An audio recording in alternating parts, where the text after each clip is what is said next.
Assalamualaikum warahmatullahi wabarakatuh. Waalaikumsalam warahmatullahi wabarakatuh. Selamat siang semuanya. Yang pertama, Ya, yang saya hormati Bapak Toto Dewayanto sebagai dosen kita, dosen etika dan bisnis, dan yang saya cintai teman-teman semuanya. Oke, kami di sini akan mempresentasikan sebuah materi yang berjudul kasus Arthur Andersen LPP yang disusun oleh dengan kita dan kami sendiri, yaitu kelompok 5 sebagai berikut. Saya sendiri Yogi Mas Haryanto dengan NIM 102 dan rekan-rekan saya yakni Arfian Syahraul dengan NIM 081, Raden Yusuf Arya Nugroho NIM 124, Dudung Izul Haq 145, Ahmad Irfan Akbar 115, Eriko Yanuar Ferdianto 117, dan yang terakhir Tegar Asidik. Next.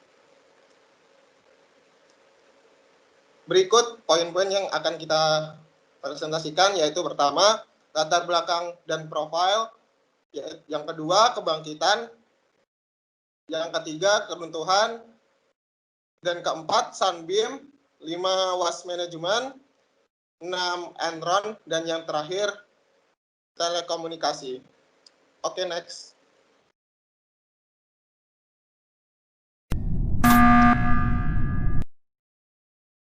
Oke, yang pertama, latar belakang dan profil. Next.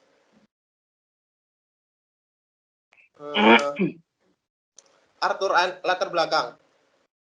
Arthur Andersen LPP adalah salah satu firma akuntansi terbesar di Amerika Serikat yang berdiri sejak 1913.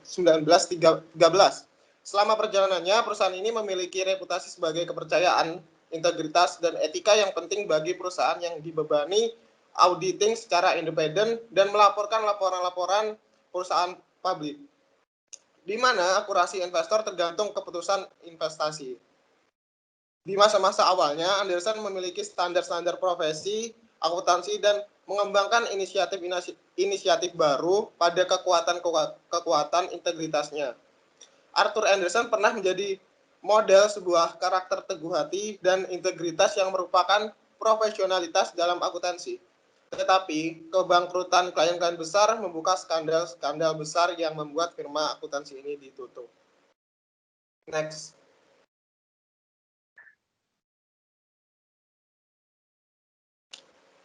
Next. Oke, profil KAP Arthur Andersen. KAP Arthur Andersen adalah perusahaan jasa akuntansi yang berbasis di Chicago, Illinois, Amerika Serikat. Perusahaan ini didirikan oleh Arthur Andersen sendiri pada tahun 1913. Kantor akuntansi publik tersebut termasuk dalam The Big Five, bersama dengan PricewaterhouseCoopers, Deloitte, Ernst & Young, dan KPMG. Di masa-masa awalnya, Andersen memiliki standar-standar profesi akuntansi dan mengembangkan inisiatif baru pada kekuatan integritasnya. Arthur Andersen pernah menjadi model sebuah karakter teguh hati dan integritas yang merupakan profesionalitas dalam akuntansi. Tetapi kebangkrutan klien-klien besar membuka skandal-skandal besar yang membuat firma akuntansi ini ditutup. Oke, materi selanjutnya akan disampaikan oleh teman saya.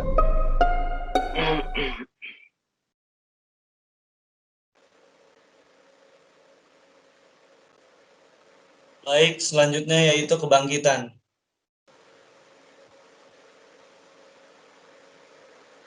Ketika Leonard Page bergabung di tahun 1947, ia mulai mengembangkan jasa konsultan kepada klien-klien besar. Selama rentang waktu 30 tahun, bisnis konsultasi Andersen menjadi lebih menguntungkan daripada usaha aslinya. Di Andersen, pertumbuhan menjadi prioritas dan penekanannya pada perekrutan dan mempertahankan klien-klien besar berdampak pada kualitas dan independensi audit. Fokus pada pertumbuhan ini menghasilkan perubahan yang mendasar pada budaya perusahaan.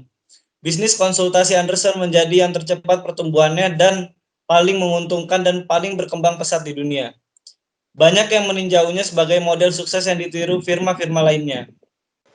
Tetapi pada model ini, menjadikan Securities and Exchange Commission memberikan peringatan berkaitan independensi auditing. Ketua SEC yang prihatin akan hal ini menyarankan aturan-aturan baru untuk membatasi layanan di luar audit. Tetapi saran ini ditolak Anderson. Tahun 1999, Anderson memisahkan fungsi akuntansi dan konsultasi. Namun seringkali strategi ini menjadikan persaingan di antara kedua unit yang cenderung melemahkan dan memicu kerahasiaan dan keegoisan. Komunikasi menjadi merosot, merintangi kemampuan perusahaan untuk tanggap dan bekerja efektif menghadapi krisis. Dengan pendapatan yang berkembang, unit konsultasi menuntut kompensasi dan pengakuan yang lebih besar. Perselisihan yang meruncing ini menjadikan pertikaian. Tahun 2000, dalam pengadilan arbitrase, hakim memutuskan bahwa konsultan Anderson bisa memisahkan diri dan bekerja secara efektif. Perusahaan konsultasi berubah namanya menjadi Accenture. Selanjutnya akan disampaikan oleh rekan saya.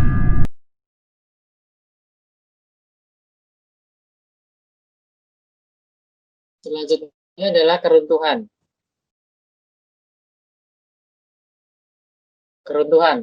Skandal Baptist Foundation of Arizona atau BFA menjadi kebangkrutan terbesar perusahaan amal nirlaba dalam sejarah AS, di mana Anderson bertindak sebagai auditornya.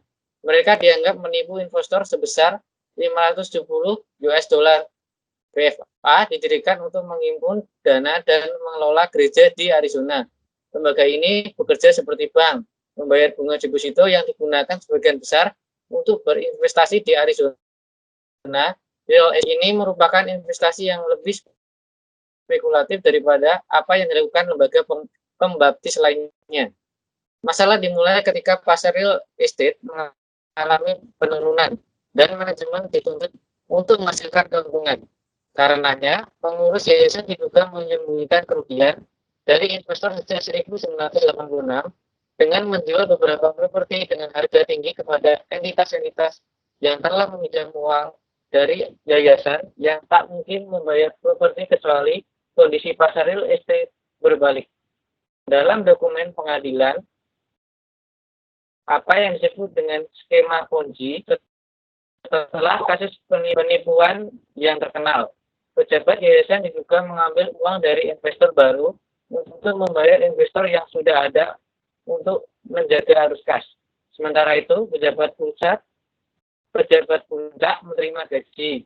Skema ini akhirnya terurai, mengarah pada investigasi kriminal dan tuntutan terhadap BFA dan Anderson. Akhirnya, yayasan mengajukan petisi bab 11 mengenai perlindungan kebangkrutan pada tahun 1999. Gugatan investor terhadap Anderson menuduh perusahaan ini melakukan pemalsuan dan menyesatkan laporan keuangan BFA. Dalam sebuah pernyataan di tahun 2000, Anderson merespon rasa simpatinya kepada BFA, tetapi membela keakuratan dengan opininya tentang audit.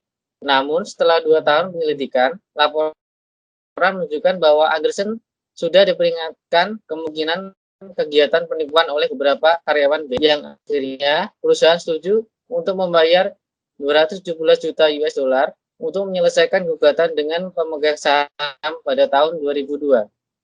Yang selanjutnya akan dijelaskan oleh teman saya.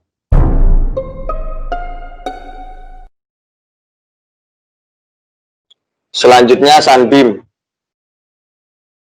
Next.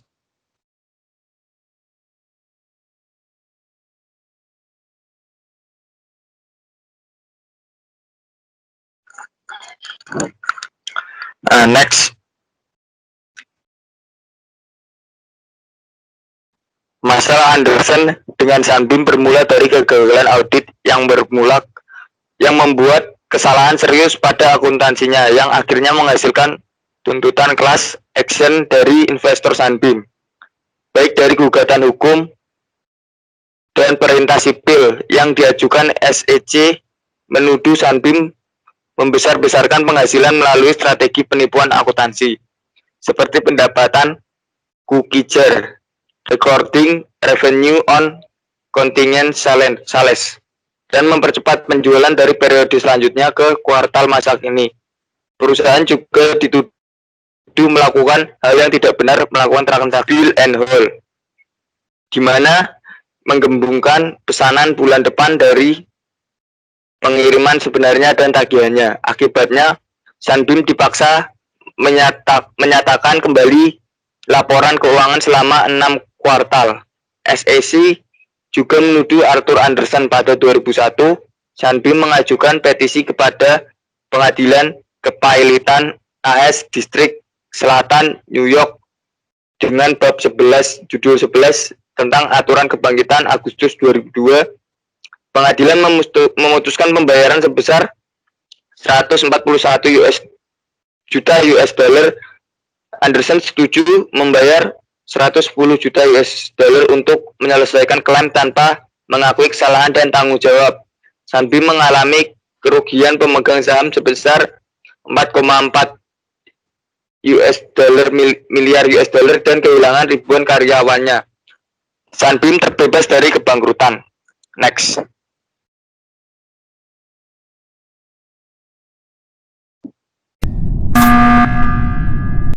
Selanjutnya akan dijelaskan oleh teman saya.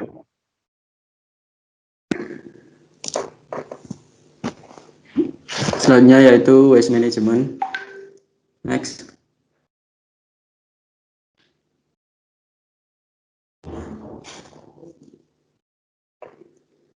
Andersen juga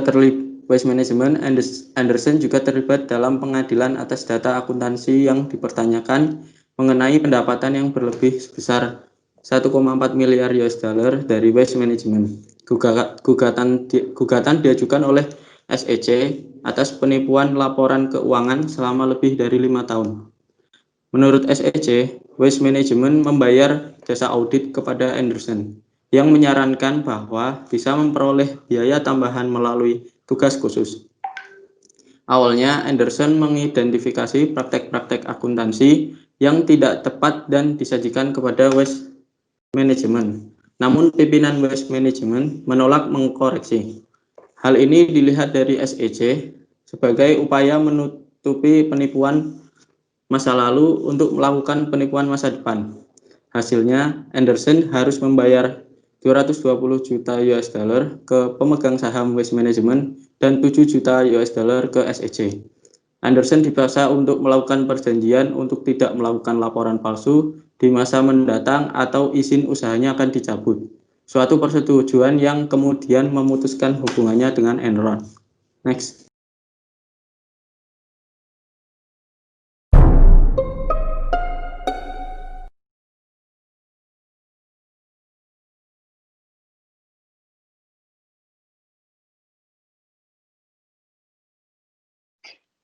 Next, Enron.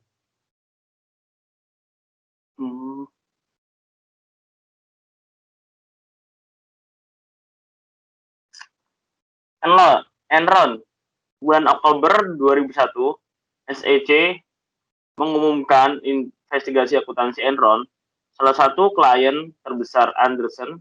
Dengan Enron, Andersen mampu membuat 80% perusahaan minyak dan gas menjadi kliennya. Namun, pada November 2001, harus mengalami kerugian sebesar 586 juta US dollar dalam sebulan Enron bangkrut. Departemen Kehakiman AS atau Amerika Serikat mulai melakukan penyelidikan kriminal pada 2002 yang mendorong Andersen dan kliennya runtuh. Perusahaan audit akhirnya mengakui telah menghancurkan dokumen yang berkaitan dengan audit Enron. Yang menghambat putusan atas kasus itu, Nancy Temple, pengacara Andersen, meminta perlindungan amandemen kelima yang dengan demikian tidak memiliki saksi.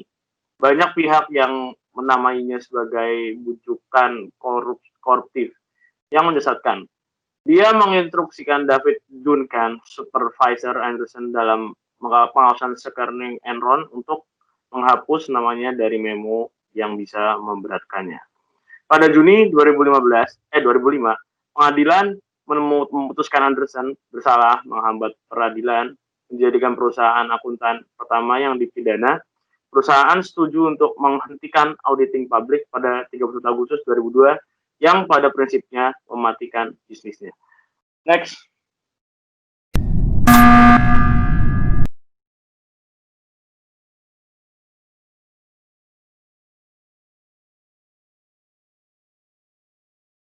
Selanjutnya perusahaan telekomunikasi. Next.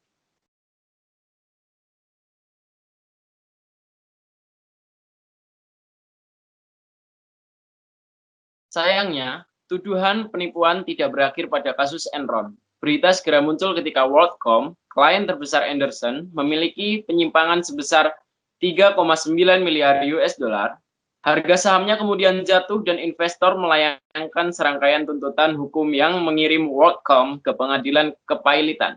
Anderson menyalahkan WorldCom dan bersikeras bahwa penyimpangan tidak pernah diungkapkan kepada auditor dan bahwa ia telah memenuhi standar SEC dalam auditnya. WorldCom balik menuduh Anderson karena gagal menemukan penyimpangan yang ada. Selama kasus Enron dan WorldCom berlanjut, banyak perusahaan-perusahaan lainnya dituduh melakukan penyimpangan akuntansi. Next.